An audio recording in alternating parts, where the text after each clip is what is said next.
Welcome to Shweta கிச்சனுங்க. நம்ம இன்றைக்கி பார்க்க போகிறது சூப்பரான ஒரு வெங்காயம் தக்காளி சட்னிங்க. ரொம்ப நாளாக வீடியோ போடலைங்க, ஏன்னா கொஞ்சம் ஹெல்த் இஷ்யூங்க, அதனால் போடலை. இப்போ இனிமேல் அடிக்கடி வீடியோ போடுவேன், பாருங்கள். ஃபஸ்ட்டு வானல் வச்சு எண்ணெய் ஊற்றி 4 காஞ்ச மிளகா போட்டாச்சு. 2 பல்லாரி வெங்காயம், பெரிய பெரிய வெங்காயங்க, அதை அரிஞ்சு அதாவது போட்டுறேன். வெங்காயம் கொட்டும்போது வெங்காய தோல் கூடவே வந்துடுச்சு, அதனால் அதை எடுத்து போட்டுட்டு வதக்குறேங்க. வேறு ஒன்றும் இல்லை. பாருங்கள், நம்ம இட்லி தோசை எல்லாத்துக்குமே தொட்டுக்கலாங்க. 4 பூண்டு பல், ஒரு 3 இஞ்சி துண்டு, அதுக்கப்புறம் 2 தக்காளி, நல்லா பழுத்த தக்காளி, பெரிய தக்காளி 2 தக்காளிங்க கட் பண்ணி போட்டாங்க. அவ்வளோதாங்க. இப்போ அப்படியே வதக்கி விட வேண்டியது தான்.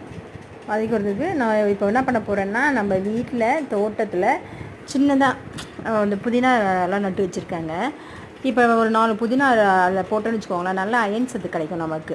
நம்ம ஒரு நாளுக்காக நம்ம கடைக்கு ஓட தேவையில்லை. அதனால் நம்ம வீட்லேயே இந்த மாதிரி ஏதாவது ஒரு சின்ன தொட்டி இருந்தால் நீங்களும் மாதிரி நட்டு வைங்க. வாங்கிட்டு வர புதினாவை ஆஞ்சிட்டு அந்த குச்சை நட்டு வச்சா போதுங்க. அதனால தான் இப்போ ஃப்ரெஷ்ஷாகவும் கிடைக்குது இல்லைங்களா நமக்கு.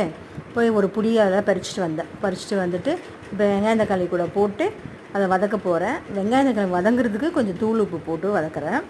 பாருங்கள், புதினாவை அலசிட்டு அது கூடவே போட்டாங்களா, நமக்கு அயன் சத்து கிடைக்கும். பசங்க அப்படியே புதினாவை சாப்பிட மாட்டாங்க, துவையில் வச்சா சாப்பிட மாட்டாங்க. இந்த மாதிரி சட்னியில் போட்டு அரைச்சிட்டோன்னா சாப்பிட்டு தானே ஆகணும். அதுக்காக வேண்டி நான் இப்படி அரைச்சிருக்கேங்க. நம்ம சட்னி தேவையான உப்பு, கல் உப்பு போட்டாச்சுங்க. அவ்வளோதாங்க. இதை நல்லா வதக்கிட்டு மிக்சியில் போட்டு நம்ம அரைச்சிக்க வேண்டியது தாங்க. இன்றைக்கி நம்ம தோசை, இட்லிக்கு, எல்லாத்துக்கும் சப்பாத்திக்குமே இது தொட்டுக்கலாங்க. நல்லாயிருக்கும், சூப்பராக இருக்குது பாருங்கள். இதை அப்படியே போட்டு மிக்ஸி கடையில் போட்டு நல்லா ரொம்ப மழை அரைக்கூடாது, கொஞ்சம் நேரம் அரைச்சிக்கணும். அரைச்சி இதுக்கு ஒரு தாளிப்பு போட்டுடலாம். எண்ணெய் கருவேப்பிலை போட்டு ஒரு தாளிச்சு கொட்டிடலாம். இந்த வானல் குட்டி வானல் நான் இப்போ புதுசாக வாங்கினேங்க. அழகாக இருக்குங்களா, இந்த கலரில் தாளிக்கிறதுக்கு சின்னதாக ஏதாவது செஞ்சுக்கிறதுக்காக வாங்கினேங்க. சூப்பராக இருக்குங்களா அந்த வானல். இந்த வீடியோ உங்களுக்கு பிடிச்சிருந்தால் லைக் பண்ணுங்கள், ஷேர் பண்ணுங்கள், கமெண்ட் பண்ணுங்கள். ஸ்வேதா கிச்சனுக்கு சப்ஸ்கிரைப் பண்ணுங்கள்.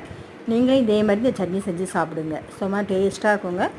ஓகேங்களா, பாய். செமையாக இருக்குது பாருங்கள், சட்னி பார்க்கவே அழகாக இருக்குது. இட்லிக்கு சூப்பராக இருக்குங்க. ரொம்ப லைக் பண்ணி சாப்பிடுவாங்க என் பிள்ளைங்கள்லாம் இந்த சட்னியை. நீங்களும் செஞ்சு பாருங்கள். பாய்ங்க.